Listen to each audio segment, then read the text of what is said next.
I'm going to enjoy a trip with my friends using your card. Suddenly, Brian called me. I had noticed he'd been coming home late and chatting with Nicole, acting strange. Was he planning something with her all along? I suspected they teamed up for a scheme. But thankfully, I was prepared. Maybe I should act surprised. Oh, really? Explain. I already knew Brian was leaving for a trip today. It's unbelievable if he's trying to trick me. I have been patient until now, but today I felt the urge to get back at him. It's time to fight back against those annoying siblings. Once today is over, everything will clear up. I hope they're having fun on their trip, unaware that someone in their group is on my side. My name is Pamela Smith, and I'm 33, living with my husband Brian. After high school, I started working at my current company, gained experience, and got certifications. Being valued for certifications and my track record, I got a lead position at 21. Even though I'm younger than Brian, I'm his superior at work. I trained him and 2 others. Brian joined the company a bit later, and despite being close in age, I became his supervisor. We started dating, and our relationship became typical. After moving in together, I noticed Brian's sloppiness. We got engaged, and Brian proposed that I become a stay-at-home wife. He had a dream of me handling the house, and he wanted kids soon. I expressed concerns about finances and not quitting my job even after having kids. I understand the idea of buying a house, but it bothers me that you earn more than me. Still, I want our house. I was thinking of getting one right after our wedding, but that might be tough. Since I already earn more, how about we manage the wedding and the house for now and think about kids later? We can decide what to do about my job then. All right, let's do that. Honestly, I didn't want to quit my job, but I felt like suggesting this. Otherwise, Brian might keep demanding. Before our wedding, we had an engagement party with both families. Brian's sister Nicole was away on a trip, so I met her for the first time at the wedding. She entered the waiting room without knocking, looked me up and down, and said, "So this is who Brian chose. A bit plain compared to his past choices, huh? I'm Pamela. Nice to meet you, Nicole." She waved her hand and left the room, leaving me stunned by her upfront attitude. Turns out, this sister-in-law is quite the character. Later, I greeted my sister-in-law's husband, and he seemed like a decent guy. The ceremony went smoothly, and after touring our new home, Brian and I bought the house we both liked. I thought things would get busy, so I put more energy into my work. On a seemingly ordinary day off, the doorbell suddenly rang. Since I was occupied, Brian answered it. He came back chatting and laughing. It turned out my sister-in-law had dropped by. "Hey there, Pamela. Brian's doing pretty well, huh? Owning such a big house. Good for him. After all, he's my little brother, right? I've been working hard. Make yourself at home, Pamela. Don't we have some snacks or something? My sister's here, so hurry up." I felt something was off with Brian's behavior. He started acting all high and mighty because his sister was here, probably telling her he bought the house himself. I chipped in for the down payment and contributed to paying the mortgage, but Brian really wanted his name on the title. Despite us living together, I thought it didn't matter whose name was on it. However, the way he explained it to his sister bothered me. I decided not to make a scene and held my tongue. "Here's some snacks. Brian works really hard, you know." Why does Pamela sound so bossy? Well, I am Brian's supervisor at work. Oh, did I not mention that? When I started the job, Pamela was already a manager. She began working right after dropping out of high school. It couldn't be helped. If it were me, I'd surpass her in no time. "Wait, you dropped out of high school? You look serious, yet you're less accomplished than me. Is there a problem?" "Not really, but since he didn't graduate, and I'm your sister-in-law, I can ask you for anything, right?" "That's true, Pamela. Whatever my sister says is the final word. If you refuse, I'll kick you out of the house." I struggled to understand what this sibling pair was talking about. What's the point? She can ask me for anything because I don't have a high school diploma. And if I don't listen, I'll be kicked out of the house. What kind of nonsense is this? I gave a polite smile and quickly escaped to the kitchen. From the kitchen, I could hear Brian's voice, and they seemed serious about their earlier conversation. After their talk, my sister-in-law came into the kitchen. "Hey, Pamela, I've got a favor to ask." "What's up?" "I kinda need to borrow a little money, like $5,000, please." "How is that a little money? That's a lot." "What do you need it for anyway? Come on, it's just $5,000. You're a supervisor, right? You must have a good salary." "Oh, right, I needed to cover the remaining renovation costs." "Didn't you just brag about your new condo?" "The other day, Brian told me to hand over some money. He claimed he'd lend it to his sister, Nicole, and said I should ask you." "Why would he decide that without asking me?" "Listen, Pamela, either give me the money, or I'll call the boss right now and tell them you want to quit. Which one do you prefer?" All right, Nicole, I'll lend you the money, but on one condition. We need to draw up a promissory note. Even though we're family, I want it in writing. So when you come to get the money, make sure to bring your ID with a picture, okay?" "Oh, such a hassle, but fine. If you're going to give me the money, I'll be over tomorrow night." So I decided to lend my sister-in-law the money. I had this gut feeling that getting her to sign a promissory note was essential. Even though Nicole grumbled, she did bring everything I asked for the next day. But seriously, I never knew how much Brian was spoiled by his sister until we got married. It's just ridiculous. I bet no matter what I said, it wouldn't have made a difference. Later on, I found out Nicole used the money to buy designer stuff. Once I lent her money, she kept asking for more without any hesitation. Of course, I made her sign a note every single time. In a month, she had borrowed about $12,000 from me. Just when I thought this was becoming too much, I got called into the boss's office. Turns out, they wanted to promote me from a supervisor to a manager. I was over the moon, excited to share the good news with Brian, who had taken the day off. "I'm home, Brian. Guess what?" "Welcome back, Pamela. You seem really excited. What happened today?" "My boss called me in, and guess what? He asked me if I wanted to be the department manager.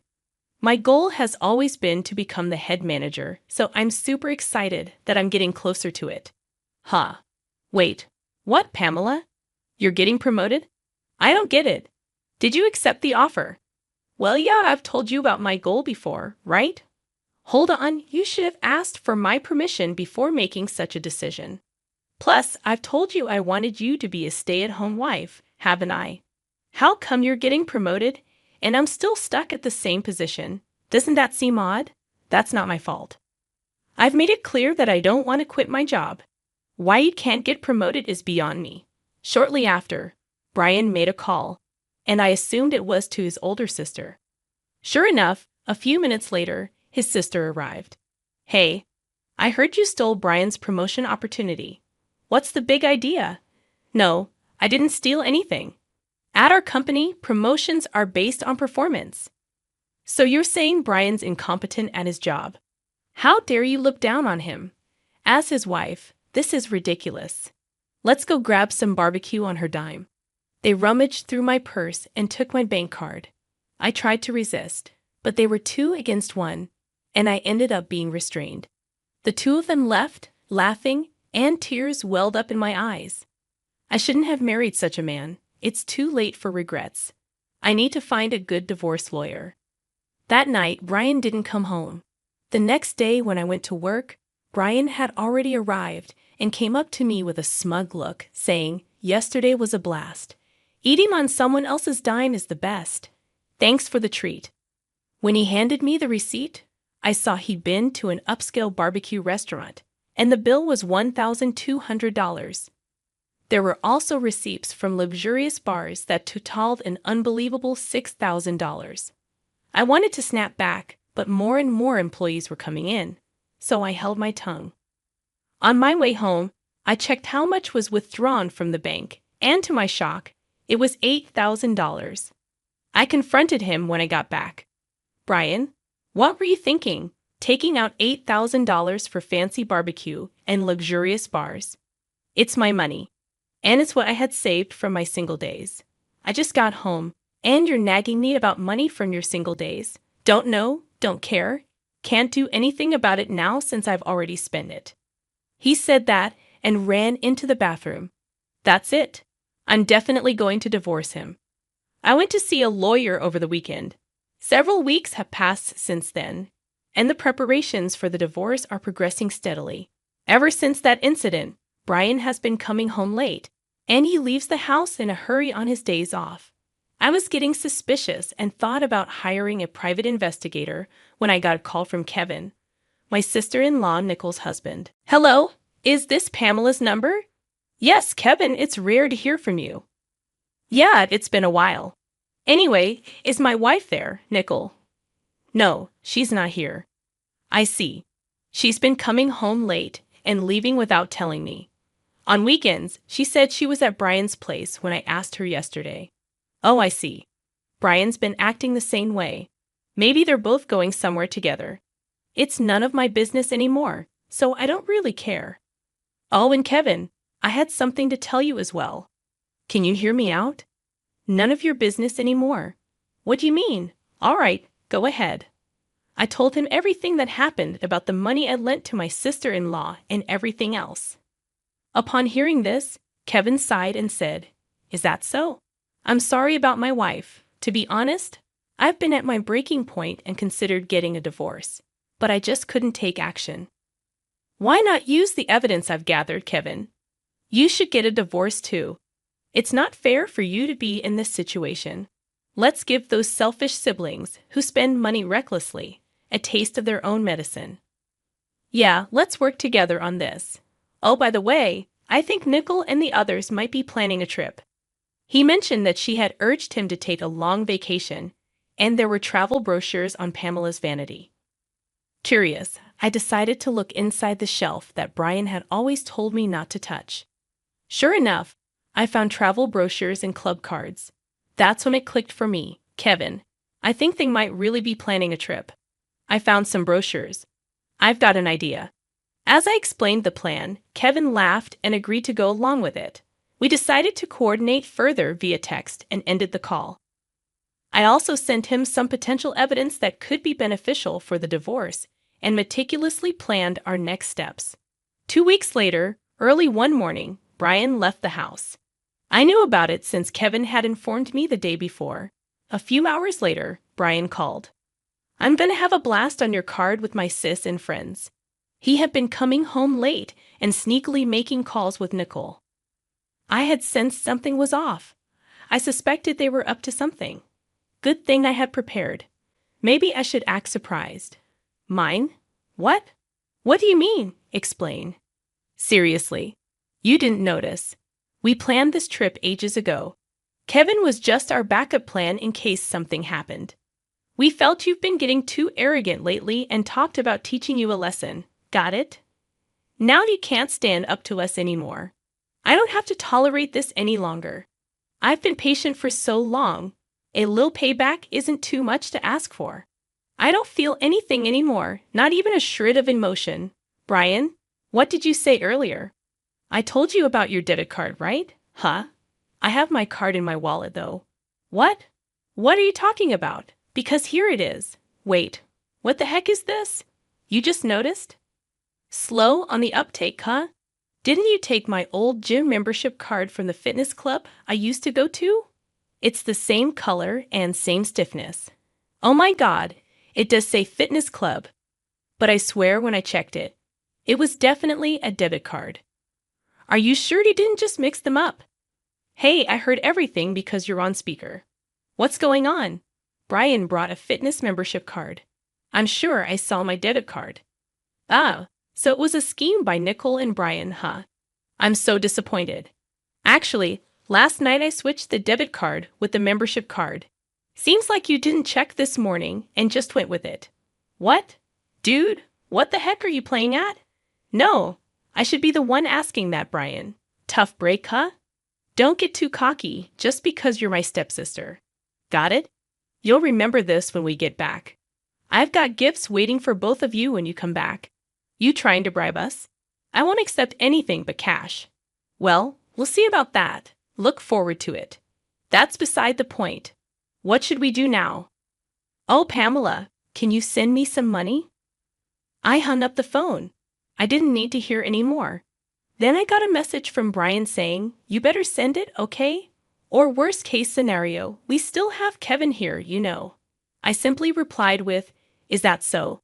And went back to sleep. I was woken up by the ring of my phone in the afternoon. Looking at the screen, there were an incredible number of missed calls and messages. First, I called my brother-in-law and then answered Brian's call. Hey, finally send the money ASAP, please. It's so cold. I think I'm gonna freeze. The reason they're cold is because they're in Alaska. Considering it's February, you can imagine it must be freezing if Brian and his group are saying they're cold. Seems like my plan worked. Really? You said Kevin would help, right? Or is he not there? What do you know something? Anyway, it's freezing and Kevin's not here. Should I clue you in? Since you and Nickel teamed up, Kevin and I did too. Simple, right? Now do you get why I entertained you guys for so long on that first call? To buy time, and Kevin, he hopped on another plane and is coming back here. I hung up once I got word he boarded the plane. Got it? What's your deal with my husband, huh? Don't tell me you're wrong. We teamed up to get back at you. Now find your own way back. See you. And with that, I hung up. Kevin should be arriving here soon. I decided to call in my lawyer. We had our final meeting regarding the divorce before Brian and the others would return. Why did I gather everyone here? I was sure Brian and the group would confront me. A few hours later, as soon as Brian and his group returned, they started yelling. Pamela? Hey, what the hell? What were you thinking? Be prepared to move out, okay? Kevin's with you, isn't he? Why did you even come back first? Unbelievable. You okay with me leaving? You apologize. Shut it. Sit down. Usually calm Kevin's shouting stunned Brian and his companion, making them sit down right away. The lawyer promptly handed out his business cards to both of them. Both looked dumbfounded as they stared at the cards. Well, here's a gift from us. Kevin and I handed them a stack of papers. As they read through them, their faces turned pale. Wait a minute. This mentions property division. You're not saying it's about divorce, are you? It's written on mine too. It's a divorce. What did I do? Divorce has got to be a joke, right? Yeah, right. Kevin, let's head home. I'll go first. I've been recording your daily outbursts. After some time, even the call you made from your vacation, Brian, you don't even know what you did. I can't continue like this with you. Hold on, are you sure? I said it, didn't I? I'm demanding half of the down payment from when we bought the house, the rest of the mortgage, and the repayment of the savings you spent from when I was single. Nickel, you spent the money you borrowed from me, and also withdrew from my savings with Brian, right? You're gonna repay that. No, wait, Brian, didn't you buy this house? And I never borrowed or used any of it. That's a false accusation, Nickel. Please go through everything. There's a promissory note in there for the amount you've borrowed so far. No way, I don't know anything about this. If there's no proof, I'll do this with this scrap of paper. And me too, hand over that recorder. Brian stomped on the recorder. Nickel tore the paper into pieces and threw it away. And then the two of them looked at us with smug expressions. Look here. First of all, Brian, even if you do that, there's still data on the computer. And Nickel, that wasn't the original document. What the hell are you two doing? Oops, indeed. You two don't think things through. Nickel, I have a claim against you too. Spending all the savings and such, and say hi to that guy you got close to at the bar. Both of them were shamelessly crying on the spot. The amount I billed Brian was a total of $115,000, $5,000 for emotional damages, $100,000 for the down payment on the house, and $10,000 for miscellaneous expenses. In addition, there's an upcoming loan repayment of $2,000. For the bill from me to Nicole, it amounted to $31,000, $8,000 for miscellaneous expenses, and $23,000 for a loan for which she signed a promissory note. As for the amount billed from Kevin to Nicole, since she had been intentionally distressing him and spending money, it came to $115,000. and $20,000, $30,000 for emotional damages, and $90,000 for miscellaneous expenses, all without any division of assets like condos. I thought the two of them might sue since they weren't the sharpest tools in the shed, but thanks to our attorney who wrote at the end of the paperwork, "If you sue, you're gonna lose for sure. No one's gonna represent you. It'll just cost you more. Work hard on your repayments." We settled it without going to court. I grabbed my packed belongings and left the house. Somehow, the word got out at my office, and he was transferred to another branch. Only a few weeks had passed when I got a message from Brian. "Pamela, I want to see you. I never thought life without you would be this lonely. Can we give it another shot? You can work as much as you want. It's not going to happen. Goodbye, Pamela. It's Nicole. I think you should reconsider things with my brother. Why don't we live together? Maybe there's been some misunderstanding between us. I believe things will be better. Nicole, it's not gonna happen. I'm sorry. Goodbye." They begged, but I ignored them and blocked their contacts. It seems Kevin got a similar call but turned it down and blocked them too.